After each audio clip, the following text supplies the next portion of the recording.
What's up, guys? So make this video just to show what I did on the install on the 3.2 TL. This is a '04 5-speed automatic. I did the 3.7 liter intake and throttle body upgrade.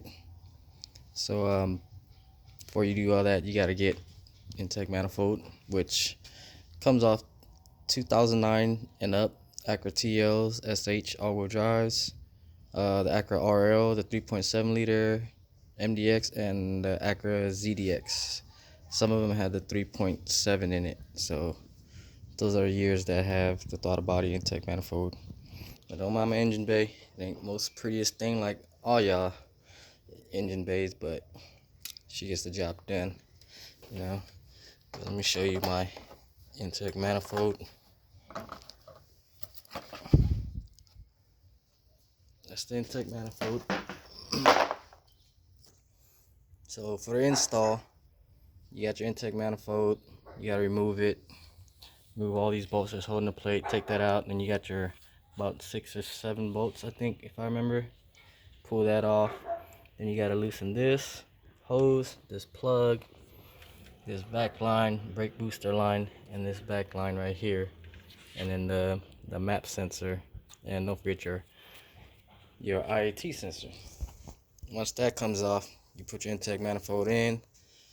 Same process, repeat it backwards, plug everything in. The only 3 things that I had to modify just a little bit was this sensor right here, which is on the 3.2s, they bolt up to the intake manifold, but this one, the bolts and the bracket holes, it's a little wider, so you gotta use one of them holes to bolt it up. Other than that, it works fine. Just you can use your original one. And then this map sensor, you have to grind down these little tabs right here, the lining tabs, in order for your harness to fit on there. Once you got that done, that plugs on like that. And the last thing was the IT sensor, which is mine is right there.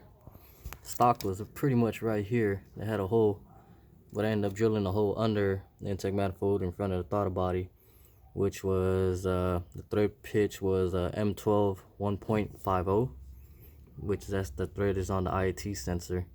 Like, you could put on your intake pipe too and stuff like that, but I wanted to hide it, make it look more cleaner. And then yeah, that's the 4-inch intake cold air setup. I had no 3-inch piping laying around, so I only had 4-inch laying around, and I had to mock it up, make me a nice solid cold air intake setup. But other than that, it's a pretty straightforward install. Thing I noticed for sure is that it has some pickup power. 3rd, 4th gear stronger. VTEC definitely does sound a lot different, more throatier. Throttle response feels a lot better, especially when you're cruising. You don't have to give it like 20-25%. You can only give it about like 10 to 15%, and you'll be cruising just as much as the stock throttle body because of the bigger opening. What else is there? My miles per gallon went up. Usually average about 20-21 miles per gallon. So far it went up to 24, so that's a good thing. It might just go up a little more, who knows? Only time will tell. Other than that, the install is pretty easy. Nice little setup. Just let y'all know I got my intake manifold off of LKQ, which is a dismantling recycling center. They didn't have none in stock, but they had to order one for me from another state. Got it shipped for like 3 days. And the throttle body, got it off of eBay, 90 bucks. Not too shabby. But yeah, that's pretty much the install. Simple and easy. Nice little upgrade for the 3.2 guys. Definitely notice the difference. Got any questions, just ask.